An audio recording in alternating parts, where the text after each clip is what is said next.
li'annahu subhanahu mubayyinun li jamil makhluqat fi dzat wa sifat wal af'al. Wa intine Allah itu juga berkalam, Allah itu berbicara lah kasarnya, tapi berbicaranya Allah berbeda dengan makhluk. Arek dhewe berbicara pakai mulut, pakai lisan, kalau Allah tidak. Terus kalamnya Allah itu tidak ada awal, tidak ada akhir, abadi, ya. Pokoknya arek dhewe nggak bisa gambarkan.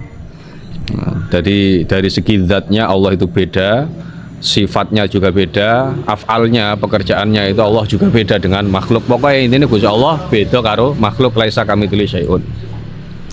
Subhanahu wa ta'ala amma yaqul adzalimun uluwan kabira. Jadi Allah itu disucikan dari apapun yang diucapkan oleh orang-orang zalim secara sombong. Cara wong-wong kafir kuwi menghina Allah. Nah, tentu apa yang mereka fitnahkan kepada Allah, ucapkan tidak layak kepada Allah, Allah tidak seperti itu. Nah, jadi tidak ada di dalam agama Islam itu konsep trinitas. Tuhan ayah, Tuhan bapak, Tuhan ibu. Ya, enek konsep seperti itu berarti kan ada reuni Tuhan kok.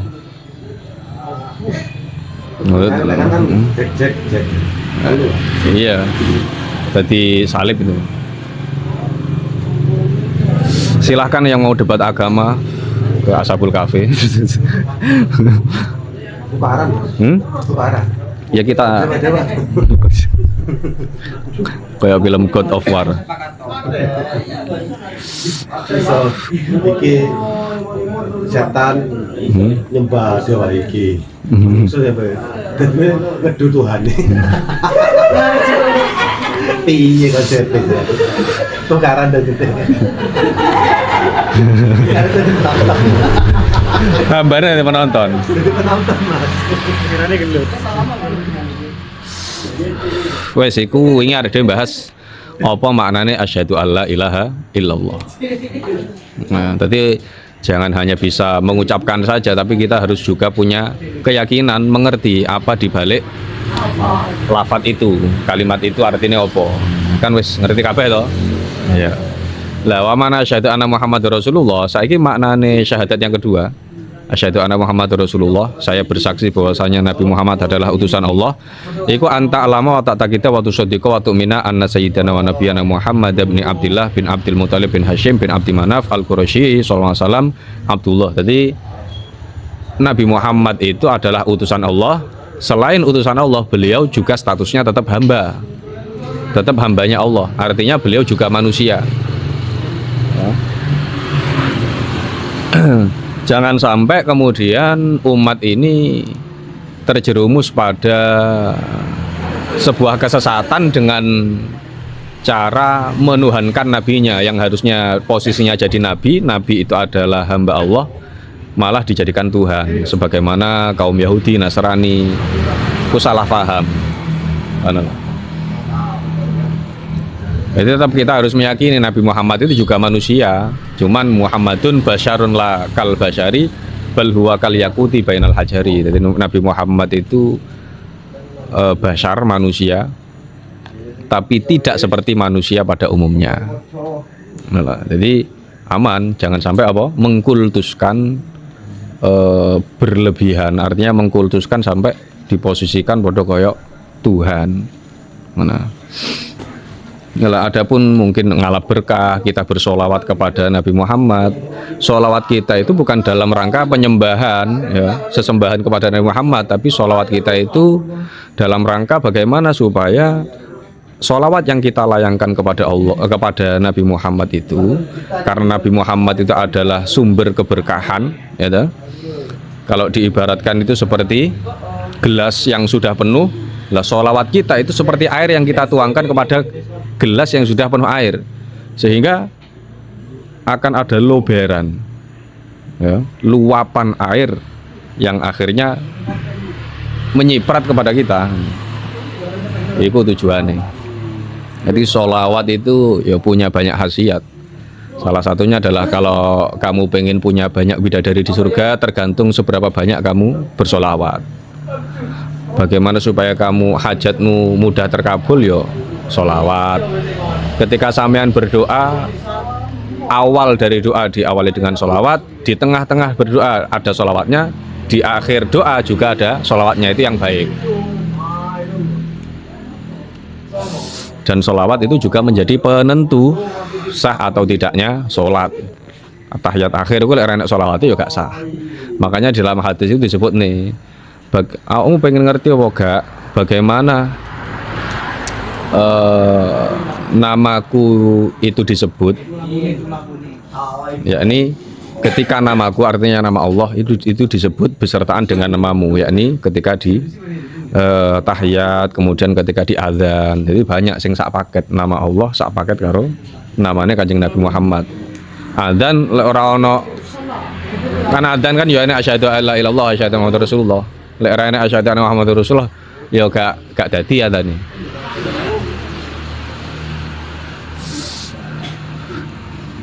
Lah wa rasuluhu ila jamil khalqi.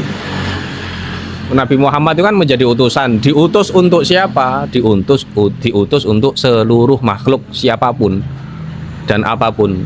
Manusia itu, jadi Nabi Muhammad itu menjadi nabi dan rasulnya umat manusia, juga menjadi nabi dan rasulnya umat malaikat, menjadi nabi dan rasulnya jin, bebatuan, ya, semuanya itu statusnya adalah umatnya Nabi Muhammad. Bahkan mik ini juga ya makhluk. Jadi loh, berarti Nabi Muhammad harus menyampaikan wahyu kepada mik? Oh tidak.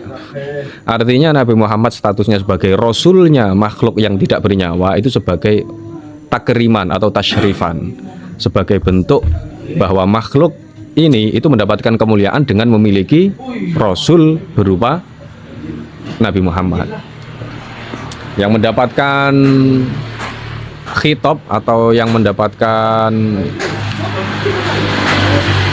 ilmu atau yang harus disampaikan ilmu itu kepada siapa? Ya baru jin dan manusia. Kalau malaikat kan enggak perlu, malaikat kan enggak ketaklif. Wulida bimakata, Nabi Muhammad itu dilahirkan di mana?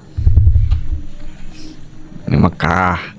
Terus wabu'itsa biha, dijadikan utusan juga diutus juga di Mekah. Kemudian wahajaro ilal Madinah, beliau hijrah ke Madinah, wadufina fiha, dan disemayamkan, diistirahatkan di Madinah.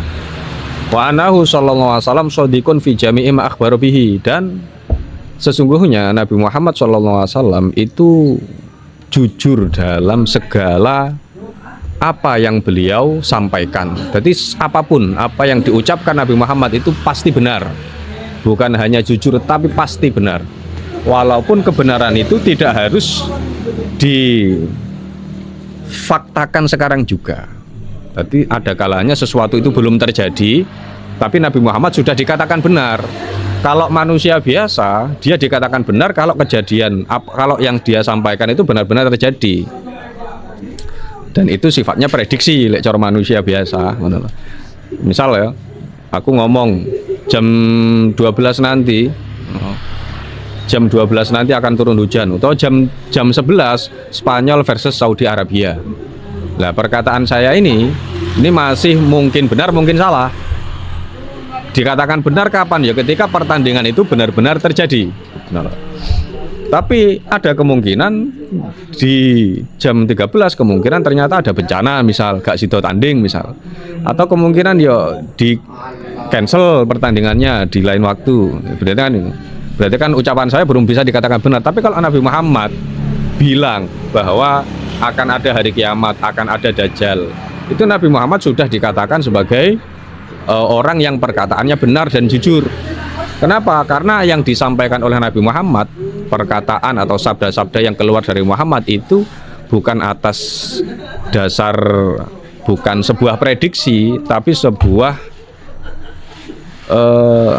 penyampaian informasi dari langit.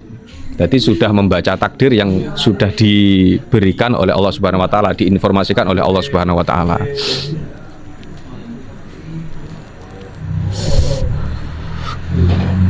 Faming dalika adzabul qabri lah termasuknya ya. Nabi Muhammad itu pernah menghabarkan apa?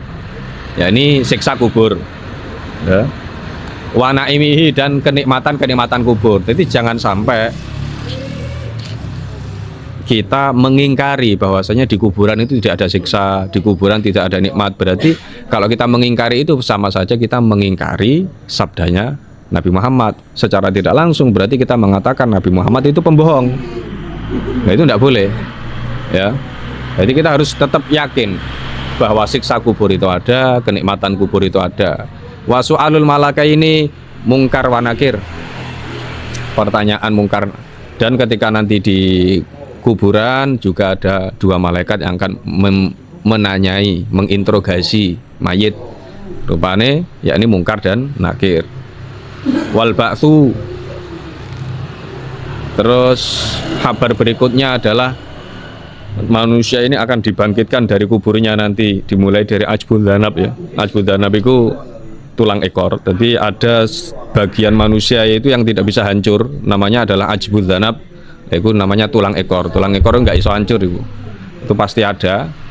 Ketika yaumul ba'as itu kalau saya pernah dengar ya, nggak salah apa, ada hujan mani, hujan mani, kemudian dari ajbul dzanab itu tulang ekor itu muncullah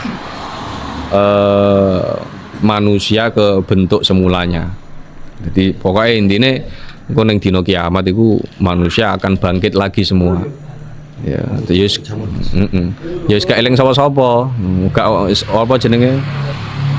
Ora iso ning kono ijolan nomor WA wis ra enak. Soalnya udah aja kan. Udah lah. Ini repot. Enggak ono konsep enggak. Kan enak ngono. Iya karena saya kayak anu gak bingung. Bisa omong ngono. Maksudnya kok gede dosane. Sama pinter lah. Tak sapu. Terus wal hasyru, nanti manusia juga akan digiring ke padang mahsyar. Padang mahsyar bukan padang loh ya. Rumah makan padang. Lah iya, jare wong-wong saiki kan tinggi guyon ngono kuwi. Katanya manusia harus bisa bahasa Padang. Loh kenapa? Katanya nanti manusia digiring ke padang mahsyar. Terus wal kiamah juga pasti akan terjadi. Lalu hisab, audit amal-amal kita itu akan dikoreksi. Wasawabu, pahala itu juga sesuatu yang nyata. Jadi jangan pernah sampean itu nganggep ketika seseorang melakukan kebaikan, kita melakukan ketaatan, gak ono ganjarannya, gak oleh. Ya, kita harus meyakini pasti ada pahalanya, karena itu yang menginformasikan wis Nabi. Percuma mau oleh ganjaran, misal ngono kuwi, iku ora oleh. Ya. Terus wal adabu, dan siksa itu juga nyata, real. Wal mizanu. Jadi siksa itu ngene, masalah siksa terus pahala itu kita tidak harus tahu secara nyata bahwa itu ada. Jadi cukup kita meyakini bahwasanya yang menginformasikan itu adalah Nabi Muhammad. Nabi Muhammad itu mulai dari lahir sampai beliau meninggal tidak melakukan kebohongan sedikit pun. Dan apa yang diinformasikan Nabi itu sumbernya dari Allah. Gak mungkin ngapusi lah ini ngono. Wal mizanu, lalu timbangan amal itu juga nyata. Panar, neraka, wasyirat, kemudian apa? Jembatan Syiratal Mustaqim itu juga nyata. Wal haudu, telaga, itu juga nyata. Wasyafa'ah, syafaat itu juga nyata.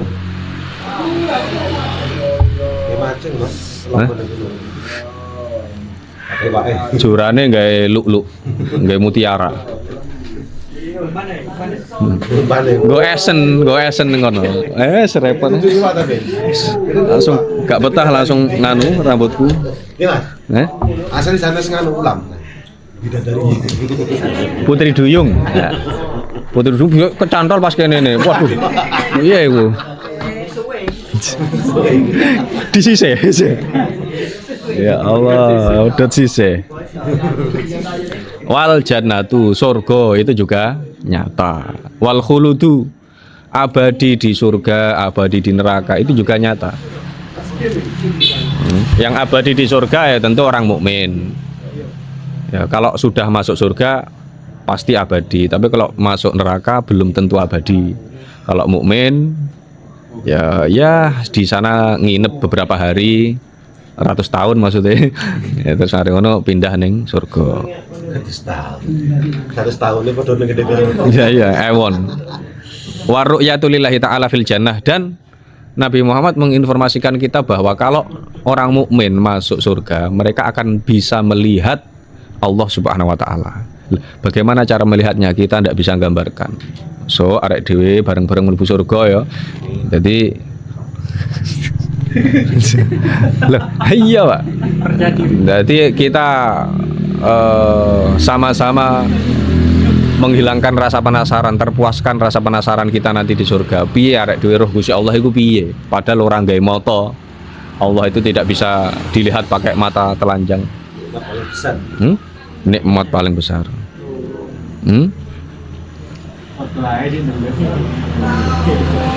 Terus watu mina bi malaikatillahi wa rusulihi. Kita juga harus, berarti isine asyhadu anna Muhammadar Rasulullah itu salah satunya. Yang berikutnya adalah kita harus mengimani malaikatnya Allah, mengimani utusan-utusan Allah, ya. Rasul yang wajib diketahui adalah 25. Kalau nabi, kita harus meyakini nabi Allah itu punya banyak nabi yang tidak terhitung jumlahnya. Kal kawakib padha kaya bintang di langit ini, kita tidak bisa ngitung saking akeh. Kalau nabi itu berarti tidak diperintahkan untuk menyampaikan wahyu. Terus kalau rasul itu, jadi kalau rasul itu pasti nabi, kalau nabi belum pasti rasul. Lek cara nganu ya, nabi itu dapat wahyu dipakai pribadi, tapi lek rasul dapat wahyu disebarkan ke umatnya. Lek nabi ku ono nabi tok berarti indi.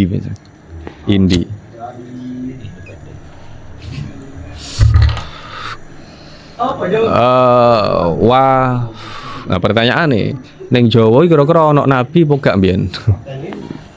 Terus waku tubihi ya. Kita ngomong. Nabi Sulaiman terus. Kerajaan sono. Neng Sleman. Borobudur. Terus waku tubihi ya, dia juga harus meyakini bahwasanya Allah memiliki beberapa kitab yang kita wajib tahu kan 4. Al-Quran, Taurat, Injil, Zabur. Dan sebenarnya Allah juga punya banyak kitab selain itu. Kita juga harus meyakini itu. Kitabnya gak mek papat kui, tapi yang wajib diketahui papat. Apa kayak lali Mas? Mosok papat kali. Akeh sing lali to Mas? Oh iya. Apa meneh sing akeh sampean? Enggak sampean pendidikan nganu. Enggak, maksudnya yang selain itu kita cukup meyakini ada. Wabil qadari khairihi wa syarrihi gitu. Kita juga harus meyakini bahwa takdir entah itu baik atau buruk itu semua dari Allah. Kita mendapatkan kenikmatan, kita harus yakin itu dari Allah. Kita dapat musibah, kita harus meyakini itu juga dari Allah. Kita melakukan kebaikan ya atas takdir Allah, melakukan keburukan atas takdir Allah.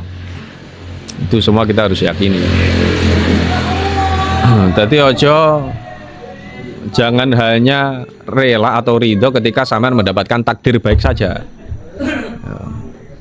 Maksudnya di KI sugih, di KI lancar rezeki, kemudian kita alhamdulillah gini.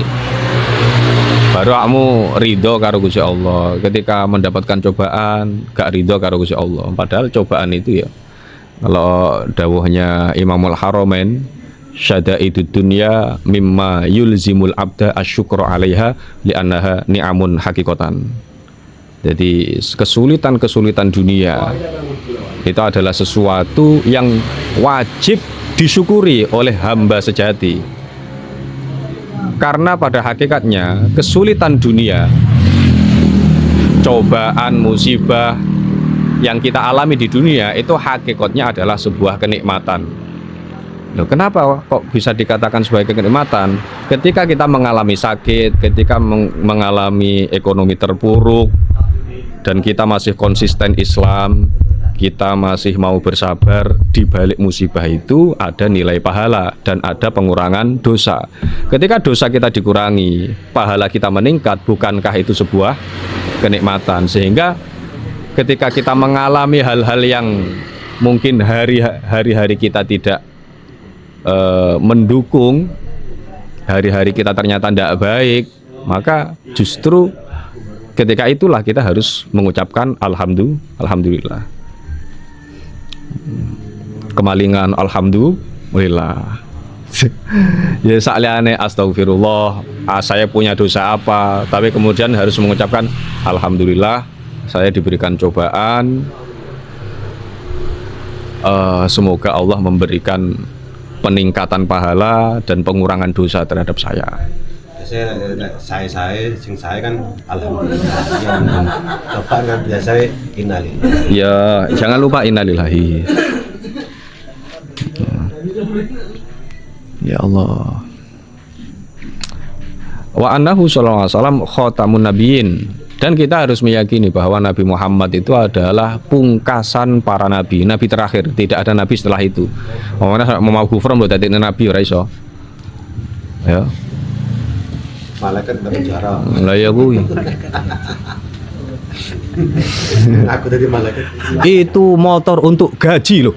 Wae nggih ngaji kok gaji. Lah ya Mama Gufron. Iso nanggung utang Indonesia, ora iso mbalekne sepeda motore. Wa sayyidu waladi Adam ajmain, dan Nabi Muhammad itu menjadi pemimpinnya umat manusia secara keseluruhan, mulai dari sebelum Nabi Muhammad lahir sampai Nabi Muhammad lahir, semua manusia itu hakikatnya pemimpinnya adalah Nabi Muhammad. Nanti terbukti di haulul mauqif ketika manusia itu saling kebingungan mencari syafaat, mencari pertolongan, itu endingnya tetap yang bisa memberikan pertolongan adalah Nabi Muhammad. Karena nanti itu manusia akan bingung, nasibnya nggak jelas antara saya ini masuk neraka atau masuk surga. Lah kebingungan itu berlangsung lama, jadi diterlantarkan ketika itu umat manusia sama Allah Subhanahu Wa Taala. Lah menunggu itu adalah sesuatu yang membosankan, tidak diberi kepastian itu adalah sesuatu yang membosankan, bahkan sampai digantung. Iya, digantungkan itu nasibnya para manusia, sampai banyak umat manusia yang kemudian berkata seperti ini, kalau andaikan saya masuk neraka, mbok yo masuk neraka saja saya, daripada saya bingung antara saya ini masuk neraka apa surga, udahlah masuk neraka saja, yang penting saya jelas nasibnya gitu loh. Sehingga malah enak masih. Iya, pokoknya bingung itu loh menyiksa lah ini. Nah, sehingga itu mencari pertolongan ke Nabi Adam nggak ngatasi, Nabi Musa sampai ke Nabi Muhammad yang bisa mengatasi itu.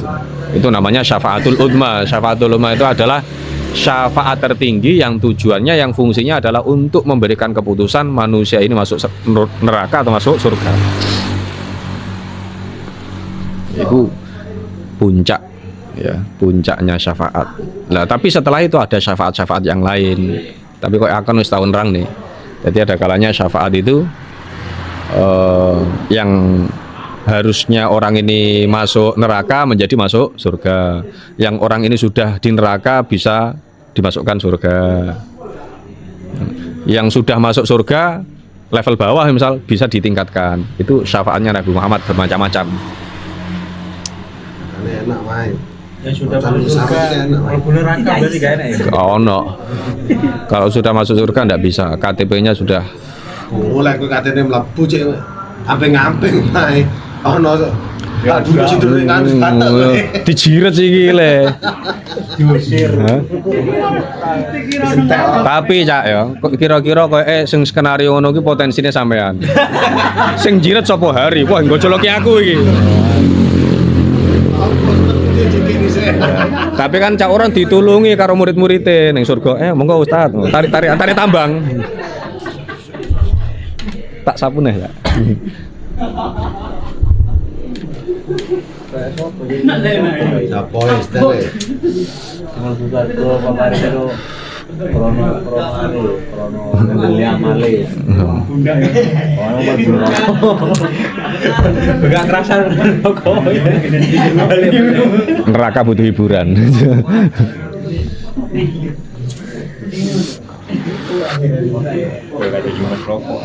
Tapi kan aku ya kae ning hadis ku. Kita itu ya iya ya kita juga tetap kudu wedi ning neraka iku harus bener-bener wedi. Cuman jangan sampai kita putus asa.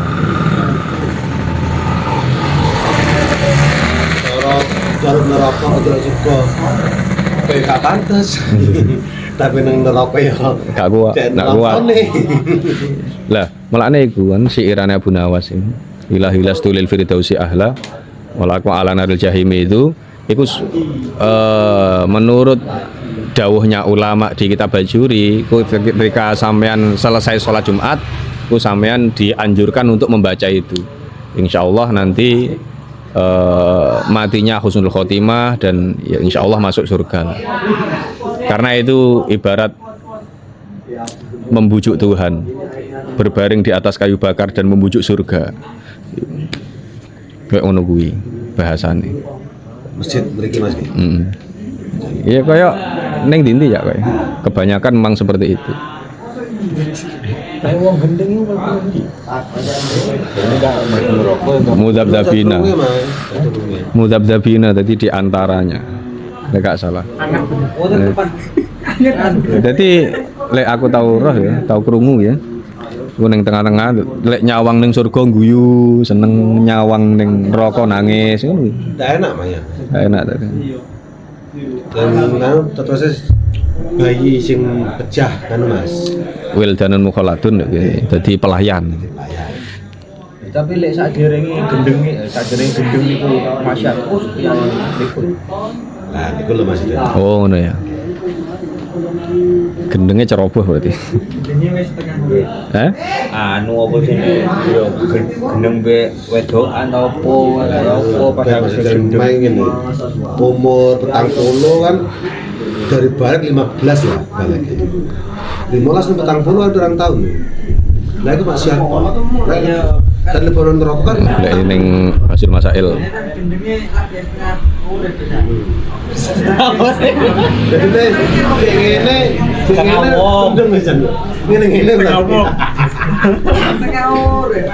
Gendeng bareng slot. Setengah ora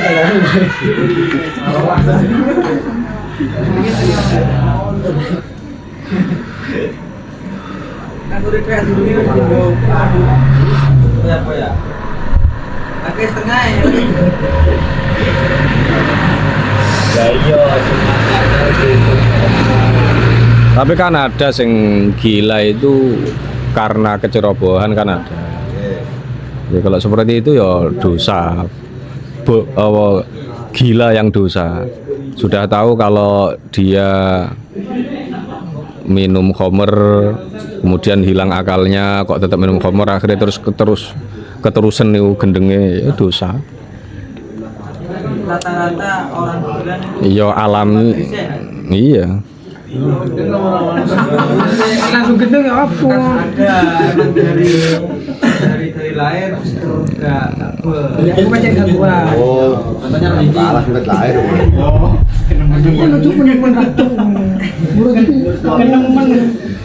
Apa pengen gendeng bebas. Bebas. Kan. Bebas. Geran.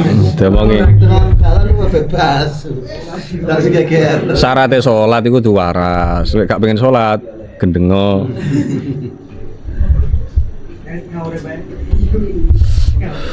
Oh iso setengah ngadeg.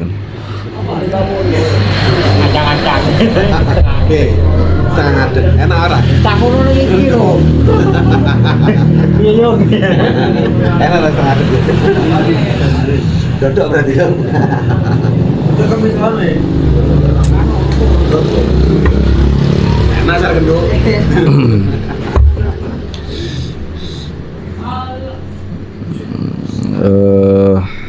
Lanjut saya. Aku sik urung temu aku ibarate. Mulane aja gendeng lah sini ngono.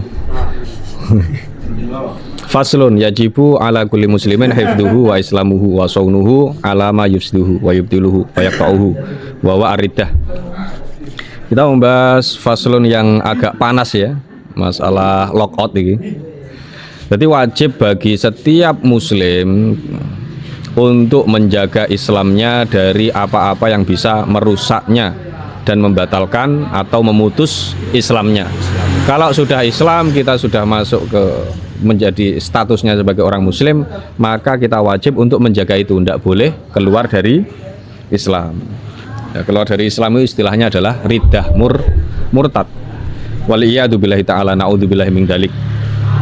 Wa qad katsura fi hadzal zaman at-tasahul fil kalam hatta annahu yakhruju min ba'dihim alfadun tukhrijuhum anil Islam. Dan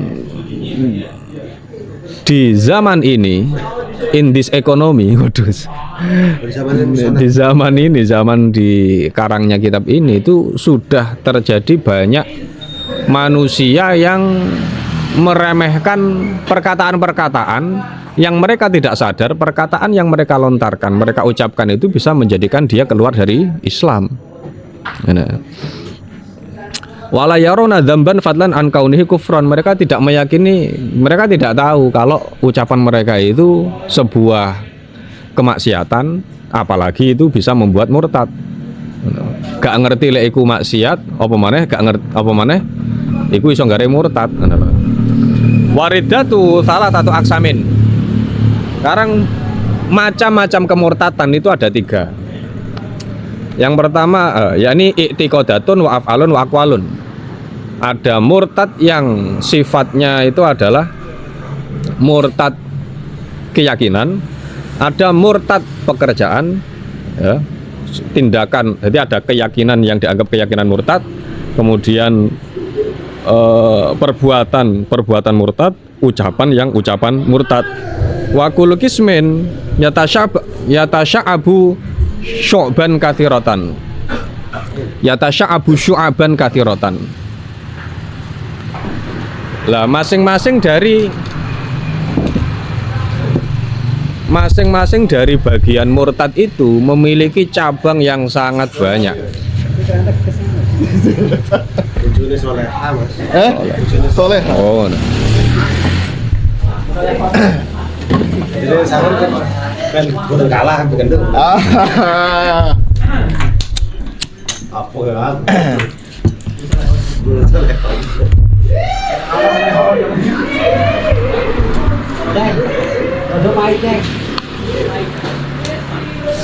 Faminal awal asyakku fillahi au fi rasulihi awal Quran awal yaumil akhir awal jannah. Iki. Saiki seperti apa murtad keyakinan itu? Contoh-contohnya adalah ragu terhadap Allah Subhanahu wa taala. Allah itu kayaknya enggak ada, misalnya. Allah itu sebenarnya eksis apa enggak tuh? Allah itu kayaknya punya tangan, misalnya. Apakah Allah punya kepala? Apakah Allah itu seperti Tuhan-Tuhan yang lain bentuknya? Nah, itu meragukan seperti itu. Maka itu hukumnya adalah murtad. Au fi rasulihi. Jadi meragukan Nabi Muhammad, apakah Nabi Muhammad itu Rasul atau bukan. Nah, jangan-jangan awil Qur'ani atau meragukan Al-Quran. Jangan-jangan Al-Quran itu ciptaan pribadinya Nabi Muhammad, buatannya Nabi Muhammad. Nah itu juga tidak boleh. Ya.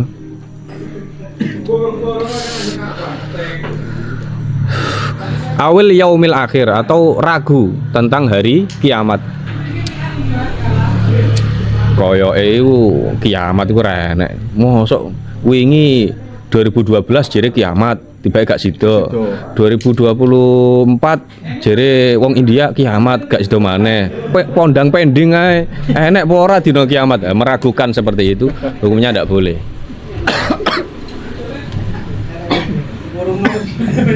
Hari kurang rapi. Kiamat ya.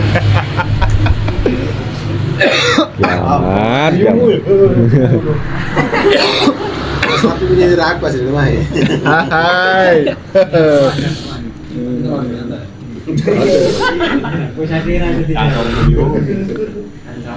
Awil jannati awin nar, meragukan surga atau neraka. Koyo gak enek kuwi misal ngono. Jika surga dan neraka tak pernah ada, tapi itu kan hanya pengandaian. Awis sawabi, ragu terkait pahala. Percaya itu pahala. Iya. Itu apa tuh duit? Awil iqab, siksaan, meragukan siksaan, au nahu dzalika mimma huwa mujma'un alaih, atau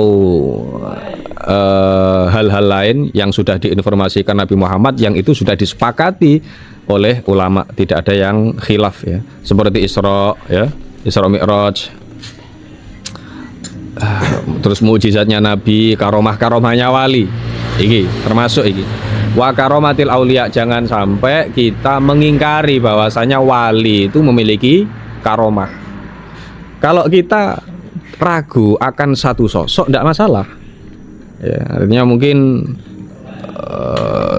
ada satu sosok tertentu, anggap saja misal Cak Uron lah, banyak yang mau menganggap beliau ini wali, tapi kita ragu masalah karomahnya dia, dan kita meragukan kalau dia wali, sehingga kita juga meragukan kalau dia punya karomah, itu tidak masalah.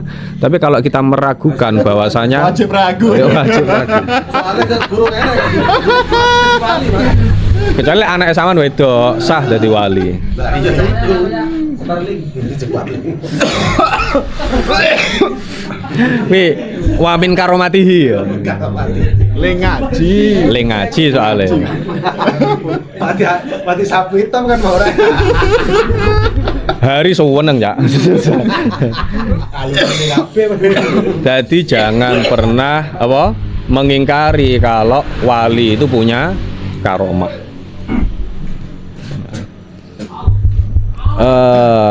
Awik takoda fakda sifatin min sifatillahi ta'ala al-wajibah lahu ijma'an, atau meyakini bahwa sifat-sifat Allah yang wajib yang ada 20 itu yang sudah disepakati ulama itu kurang satu saja. Misalnya kamu meyakini bahwasanya ada sebagian dari 20 sifat Allah yang tidak ada. Contohnya misal ketika kamu mengalami hidup yang sulit, lalu kamu hatimu berkeyakinan bahwasanya Allah itu sudah tidak Rahman Rahim lagi. Gusti Allah gak ndek welas karo aku. Lah ngono kuwi meyakini Allah tidak punya rasa sifat kasih sayang. Itu juga menjadikan bentuk kemurtatan. Atau kalau Rahman Rahim sebenarnya bukan 20 sifat, tapi ya termasuk dalam naungan 20 sifat. Contoh yang lebih jelas misalnya ini lah, Allah itu sudah tidak punya kemampuan untuk menjadikan saya kaya misal. Kok mosok urip miskin terus, Gusti Allah mampu para to ndadekne aku dadi wong sugih. Jarine maha mampu. Lah iku mulai ngomong ngono kuwi berarti tidak harus ngomong, punya keyakinan saja iku wis murtad, langsung maca syahadat gitu. Seperti sifat ilmunya Allah, dia meragukan sifat ke ilmunya Allah Subhanahu wa taala. Ya, kayak ngono kuwi. Manting. Wis mau berdeke jare main. Jeremai, kok jeremai aja. Wah, sampean. saya itu sudah umur 30. Gusti Allah paham ndak kalau saya ini butuh naungan. Nah, mulai berkeyakinan seperti itu. Keyakinan Iblan pun ngono. Mantep. Heeh. Jadi jangan sampai keyakinan itu lahir setelah kamu mendapatkan jodoh. Itu salah. Au nasabalahu sifatan yajibu tangziu anha ijma'an kal jismi, atau menisbatkan, menyandarkan hal-hal yang tidak pantas bagi Allah. Seperti apa? Allah itu punya jasad, Allah punya kepala, tangan, telinga. Enggak boleh. Kalau Allah punya seperti itu ya berarti Allah sama dengan makhluk. Nah kalau di Al-Quran kemudian disebutkan mungkin ada hal-hal yang penyandaran Allah itu punya tubuh, seolah-olah punya tubuh, maka kita harus maka kita harus kompromikan itu, kita harus mengikuti tafsirannya ulama. Ya, kita harus mengikuti dua metode ulama salaf atau ulama kholaf. Contohnya kalau dalam Al-Quran wa alal arsyistawa, innallaha alal arsyistawa, Allah itu bersemayam di atas arsy. Arsy itu kan singgasana. Oh, berarti Gusti Allah duduk di atas singgasana. Itu bahasa Al-Qur'annya seperti itu. Makanya Al-Qur'an itu butuh penjelasnya itu adalah hadis, kemudian tafsirannya ulama. Hah? Kan ngono kan. Iya. Mari Jokowi yo. Oh, Cik, bangga saya ini jika sana aja. Lah, mulane cara menyikapi Al-Qur'an sing koyo ngono kuwi itu adalah yang pertama, kalau kita mengikuti ulama kholaf, ya ulama baru, harus ditafsiri, diartikan sebagai Allah itu menguasai arasy. Ya. Istiwa artinya bukan isti'la, menguasai. Menguasai tidak harus menempat di atasnya. Nah, kalau ulama salaf, ya Allah itu menempat, artinya di atas arsy, tapi Enggak ngono. tidak seperti pemahaman manusia. Hanya Allah sendiri yang tahu. Itu logika pertama.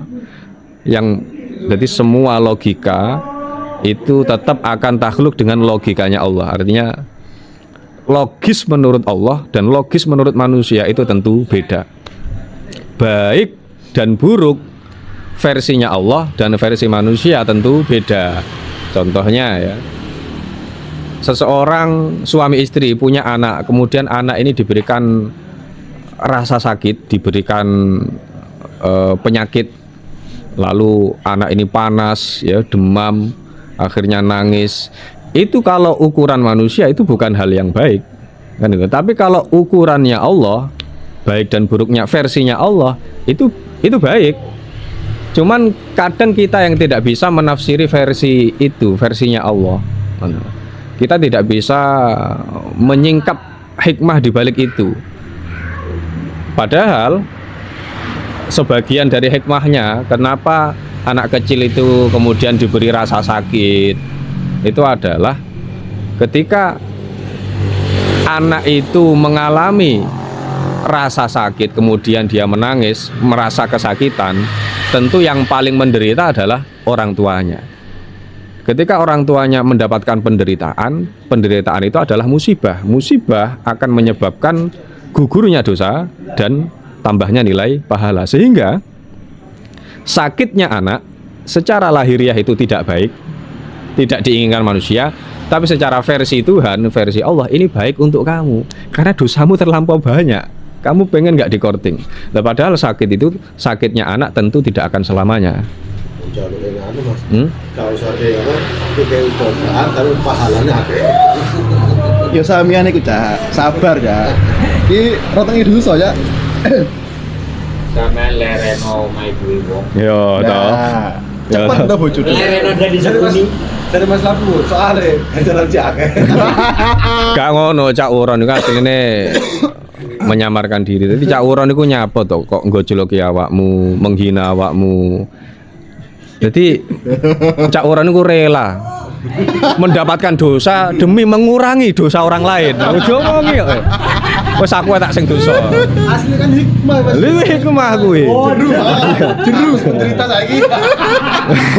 Secara tidak langsung ono transaksi perpindahan dosa, mbok gawe share it apa-apa. Gelem ora kowe? Aku jan koncone sampean.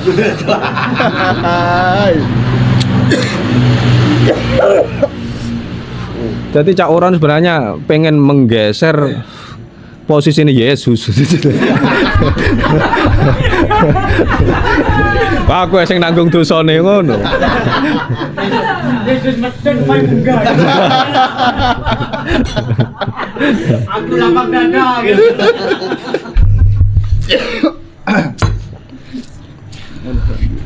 Ya Allah. Au halala muharraman bil ijma, atau menghalalkan sesuatu yang haram secara ijma'nya ulama. Ya, dan itu sudah diketahui secara pasti dari dalil-dalil agama. Sesuatu yang sudah tidak samar lagi. Contohnya seperti zina. Zina kemudian misal dilegalkan dengan bentuk yang lain, misal bahasanya liya apa lah, ngerum Trafalgar Law. Lagunya Anderum. Misal dibungkus dengan nikah mut'ah, misal kawin kontrak. Kawin kontrak kan enggak sudah enggak boleh. Tapi ya mbok sih, kalau kawin kontrak saya enggak sebutkan karena itu ono Apa ya? kaule suatu. Ya? Oh ya, kayak misalnya, nah, misal kayak kasusnya Walid atau pondok-pondok Amit kiai-kiai sing kayak cak uron es tuh. Tapi kerja langsung oleh pahala. Iya makanya gak tesu. Ya oleh enak barang. Induk. Bendara karen. Sini wali. Taman di wali. Bisa kembali. Contoh mana yang terjadi sekarang adalah perjudian dibungkus dengan slot. Game. Oh ini kan hanya game halal, ya enggak boleh. Sampai menghalalkan game padahal itu judi, ya sama berarti sudah meyakini itu halal. Ngomong kalau itu halal. Ndang syahadat secara maka dianggap murtad. Syahadat. Pun sholat Mas. Anyar terus mesti ya. Terus liwatnya apa mburi? Liwat Amit. melakukan hubungan seksual lewat jalan berakang. Kalau sodomi itu kan lebih ke laki-laki sesama jenis. Kalau lewat itu lebih ke apa bahasanya itu anal. Menghalalkan anal seks itu juga bisa menjadikan orang itu murtad. Anal iya bener kan? Lek iki apa? Ngejok. Opo kuwi Cak? Goblok. Gak, lagi oral. Kalau oral gak masalah. Oral kan mulut. Oral itu boleh-boleh saja. Angsal oral. Boten makro boten. Makro kan boleh. Boleh. Nggih. Itu teman. Apa jenengan Mas? Iya wani. Bahkan di kitab Sah aku takon. di kitab Ya'an atau Tolibin Mas Habib lho. Oleh. Iki sah takon. Amin enggak oleh takon. ternyata itu praktek. Aduh. Yes. Kacau. Neng kitab Ya'an atau Tolibin itu tapi laki-laki ke perempuan. Ya juz apa ya? Masul bidri. Boleh bagi seorang lelaki itu nyesep atau mengseruput itunya istri itu boleh. Ya, perempuan sama. Pokoknya fa'tu harthakum anna syi'tum. Kalau bahasa Al-Qur'annya, datangilah istrimu, kumpulilah istrimu sesuka hatimu. Mau posisi apa saja, mau berdiri, ini kitab Jalalain, mau berdiri, mau duduk, mau jengking, mau salto, terserah. Yang penting tidak lewat jalan belakang. Lah Imron helikopter. Iya. Wes gaya apa ya? Gaya apa ya? Helikopter. Pas Habib sih pas nego Mas. Sing orang. Wah. Oke sudah. ACC.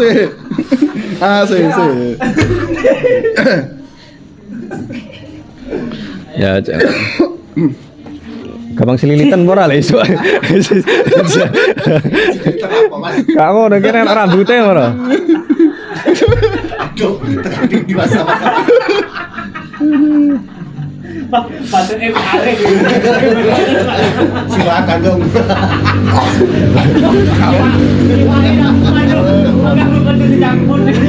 Oleh sampai cak uron bojone esuk putih ulune kene. Wanen sampe ngisor iku. Ya Allah. Si komen marin aku. Baso, Aman. Terus menghalalkan pembunuhan. Itu nggarai murtad. Menghalalkan gosop, mengambil benda orang lain tanpa izin. Itu halal ini juga tidak boleh.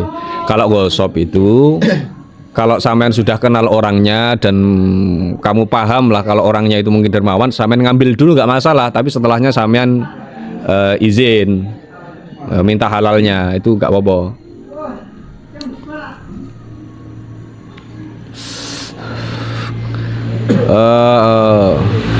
au harrama halalan istilah akhirihi sakmono wae.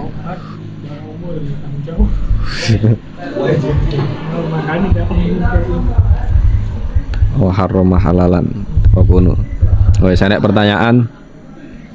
Dan lu, gue ini main lagi, ada pertanyaan gue. Dia datang dengan segudang pertanyaan. Nah ini ku. Jawaban. Oh oleh to ngono. Kita wakil nih bang. Aku yang makil Imron ya. Ngawut deh. Bakal di Ahmad ini makil Imron. Gak oleh tuh, bukan buri gak oleh. Tapi lek posisine lewat mburi tapi mlebune ning ngarep gak masalah. Derek sepiro dawa ning nggonmu. Enggak tutu. Terus Wis dipapak gak teko-teko. garain apa? Error. Lesen apa dogi. Gak ngerti ya. Apa aja error ya? Posisinya dogi loh. Error apa nih error? Error pribadi gara error. Sing lanang. Wes ngene iki gare malih suudon karo wong kira ngene iki. Bapakmu mbiyen model kirik to. Ngono malih ada. Wes. Ojo. Hasil dogi ya aduh gak oleh. Dia sopo mas? Dia sopo? Itu kita penonton. Ngono. Ya Allah. Riset sekalian mengamati. Karena delok video tutorial. Hati sama? Mana? Napa? Bismillah. Aman ya? Udah kan. Borongan nih. Nanti. Ada oleh ini. Pergi meledak.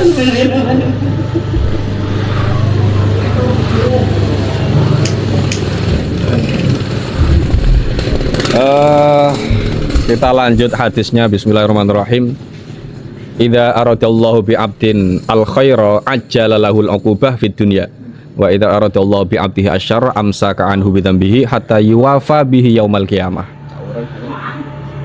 Ketika Allah menghendaki hambanya baik, maka siksaannya akan dipercepat di dunia. Jadi ketika di dunia sudah mendapatkan berbagai macam siksaan oleh Allah Subhanahu wa taala. Ketika kita melakukan dosa tentu ada konsekuensi siksaan. Nah, siksaan itu apabila langsung langsung direalitakan di dunia, maka ketika di akhirat sudah tidak disiksa lagi, sudah finish di dunia. Berarti lunas sudah. Nah, ketika mengalami seperti itu, hamba yang mengalami seperti itu berarti sebenarnya itu hamba yang dikehendaki baik oleh Allah Subhanahu wa taala. Tapi lek kebalikane melakukan maksiat, hidupnya enjoy terus, penak terus, itu sebenarnya sedang dikehendaki buruk oleh Allah Subhanahu wa taala. Kenapa? Karena siksanya sedang dipending, dituntaskan di akhirat, dan tentu siksaan di akhirat lebih pedih. Ya Allah, astagfirullahaladzim. Ngeri. Ya sampean cak iki ukubah apa nikmat? Musibah. Musibah. Nikmat, Mas. Musibah yang dinikmati. Awalnya cobaan, kemudian cobain. Oh, itu wes wingi ya. Tenang mae, kurang tujuh itu termasuk kan gue apa wis disiksa. Coba nang akhirat iku sing kowe disediakno apa widodari akeh. Ngomongi dhewe. Ngomongi dhewe. Bene aku tak meneng. Aku sing meneng lah. Ya lek awakmu balik nggo culoki, balik neh dosamu. Saya nanti tolong santri-santri nih. Mantap. Masuk ke anu, macam ya Jit masuk. Rancang dirujuk itu Samsul. Jit lah. Anu nek koyo Arif. Dodong apa ngejar? Malah gerak juga. Kok abot sarungku itu. Waduh kepleset. arepe udo isin. Wes, iki idza aradallahu biqaryatin halakan adhara fihim az-zina. Ketika Allah menghendaki suatu desa hancur, Allah akan merajalelakan praktek perzinaan di tempat tersebut. Jadi semakin banyak perzinaan, maka semakin desa itu hancur. Kenapa kok semakin hancur? Ya tentu nanti akan melahirkan anak-anak yang tidak jelas nasabnya, sehingga banyak terjadi makan harta yang haram. Dan ada hikmah-hikmah lain. Jangan ngomong tua kan. Kalau kono gempa atau kono tsunami, no kono kebanyakan maksiat. Ya persis dawuh hadis ngono. Idza aradallahu ayyakhluqa khalqan lil khilafah masaha nasiyatahu biyadihi. Ketika Allah menghendaki menciptakan pemimpin, maka Allah akan mengusapkan tangannya ke ubun-ubun manusia itu. Ya, artinya Allah akan menganugerahinya sebuah haibah, sebuah kewibawaan, akan menganugerahinya ucapan yang mudah dianut oleh orang lain. Jadi ciri-ciri manusia itu bakat jadi pemimpin adalah ucapannya itu mudah diikuti, mudah dituruti oleh orang lain, dan dia memiliki kewibawaan. Dan itu sudah bawaan dari lahir. Artinya memang anugerah dari Allah. Itu samian ini kan. Hah? Samian. Maksudnya? Kan Bawaan. bawaan. Loh, Dibawa. mungkin Thomas Shelby yo. Ya kan Mas. Pertanyaan nih, Jokowi ojo bahas pemerintah. Di sini karo netizen kok. Ditangkap polisi. Pak Jumno di bawaan betul. Mimpin desa. Iku jalur apa gara dadi polisine? Mulane gak iso munggah-munggah. Nah. Sampai kira lurus. Astagfirullahaladzim. Juwatil pisan astagfirullahaladzim. Mas sama kata banting. Oh, aja dilik-ilik sithik aku, kerian aku. Idza aradallahu qabda 'abdin bi ardin ja'ala lahu fiha hajatan. Ketika Allah menghendaki mengambil nyawa seorang hamba di suatu bumi, maka Allah akan menjadikan seseorang ini memiliki urusan di bumi tersebut. Jadi semua manusia itu sudah ditentukan di mana tanah dia akan mati. Ya, walaupun orang itu mungkin dia hidupnya di Jember, tapi kalau dia sudah ditakdirkan mati di Sumatera, dilalah Allah akan menjadikan seseorang ini punya kebutuhan di Sumatera dan mati di sana. Lah tujuannya hadis ini itu apa? Ketika kita mau keluar rumah dimanapun, jangan pernah lupa akan kematian. Siapa tahu ketika kita mau berangkat ke sana, mungkin disitulah tempat tanah di mana aku mati nanti. Wah, metu sak metu wis aja lali aja sampai lali zikiran wiritan. Aja lali karo mati lah ini. Ape budal ning kene. Misal eling mati, siapa tahu saya matinya di kafe.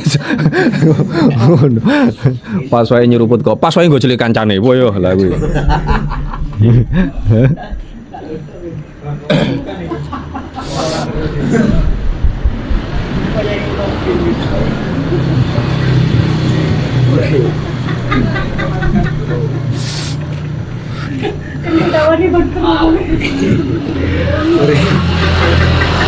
Kok kalem Pak Imron? Kalem. Malah kalem itu. Kok gak ganas maneh?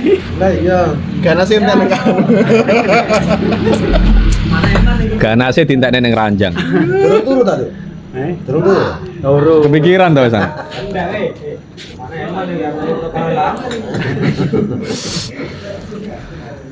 Lanjut ya. Idza aradallahu ayyutiqa 'abdan amma alaihil hiyal. Ketika Allah menghendaki seorang hamba ini hancur, maka hamba ini akan dibutakan untuk merekayasa. Artinya gini, ketika Allah menghendaki seseorang ini hancur, maka dia akan dijadikan manusia yang tidak punya skill sama sekali. Skill megawe gak iso, skill berpikir juga tidak bisa. Terus bahwa tidak punya skill sama sekali, ini berarti tanda-tanda manusia ini hancur. Artinya ya nggak berarti, nggak ono fungsinya. Keagamaan dia nggak punya, sisi duniawi megawe ya nggak punya keahlian, ya wis mau diapakan orang seperti ini. Makanya skill itu juga perlu diasah, dilatih. Kat kok ngarep skill Mas. Lah iya, ngene ya. Kulane 2000 didol 1500. Pekilan. Lah hati-hati kuwi. Kuwi hati-hati. Mulai belajar berhitung saiki. Keahliane iku iso ngrai wedokan. Lihe lo kalah. Nek yo ajar gak usah izin, Cak. Kurang berani. Jujur.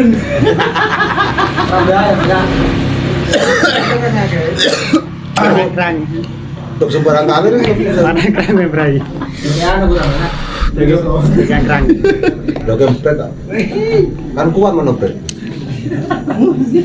Spanyol nih. Kan itu yo. Cikaji. Cikaji. Murtad saya gitu. Sabone gereja. Dadi pret gereja. Siki anu kurang lurung kas. Idza aradallahu ing fada qada'ihi wa qadarihi salabadawil ukulahum hatta yang fudha fihim qada'uhu wa qadaruhu fa idza madha amruhu radda ilaihim ukulahum wa waqa'atin nadamah. Iki koyo arek pernah mengalami semua.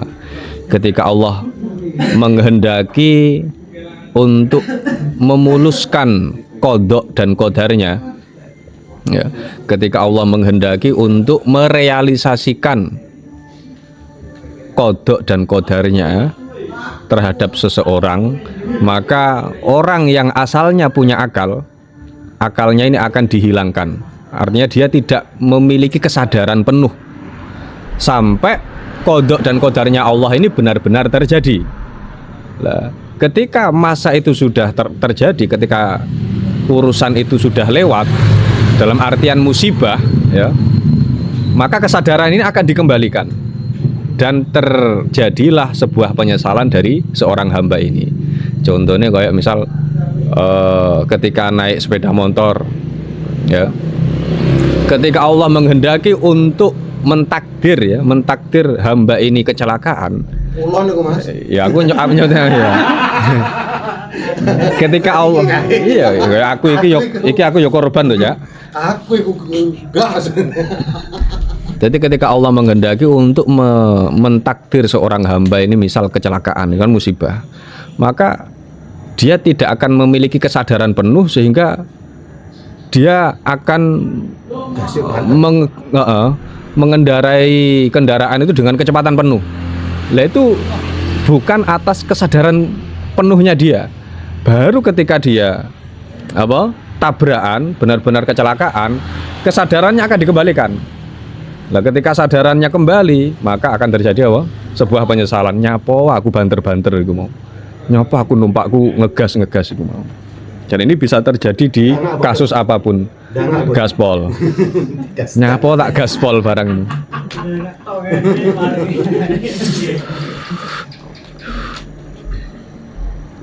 Ya Allah. Beronda.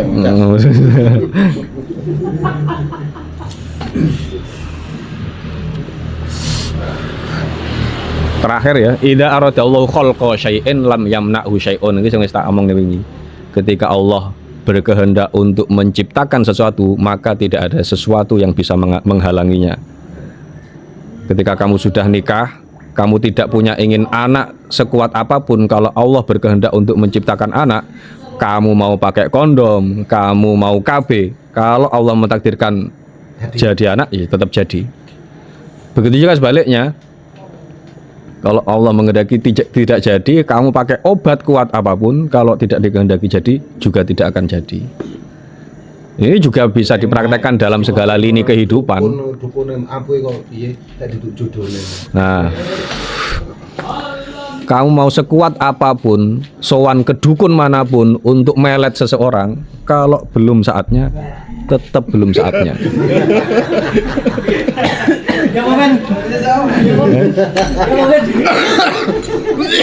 Entuk gari ketune. Yo gak terus melegalkan dukun loh yo.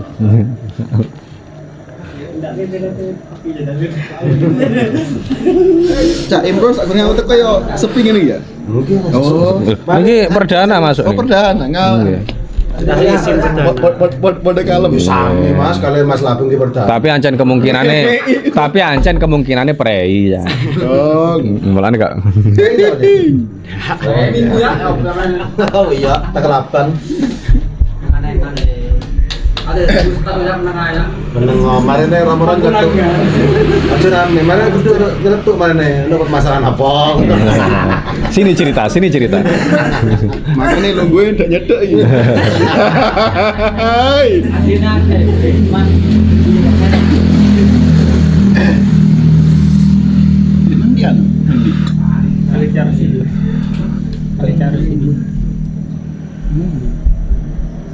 Piye itu ceritane sing nang pojok-pojokan gitu. Lah, apa iku? Pojokan kono sing kowe kae. Pojokan kono. Piye? Ding. Apa itu ya? Apa iki sing ngerti sampean Apa kok ini? ya Apa apa ini? iki? Apa ini? Imron Balang ya ora ro. Pojokan kae lho. Gali yo. Pojokan ki kono pojokan kene. Malam pertama udah pojok-pojokan kae. Ayo. Umpi gak kenal ya. Kak mbok ngene no. Ngene. Buka nih. Terus tak warai, aku di Sulapan. Ayo piye? Mare sampeyan, Cak, yo. Lah sing ubet sing marai to, yo. Ya. Sampai anda dibuka. Kenapa malah? Wah, kok sudah neyeng. Kok sudah beruban. Aduh. Ya siapa nih? Makanya iki wae ngungkal. Lumutan. Nggak baik clean itu nih.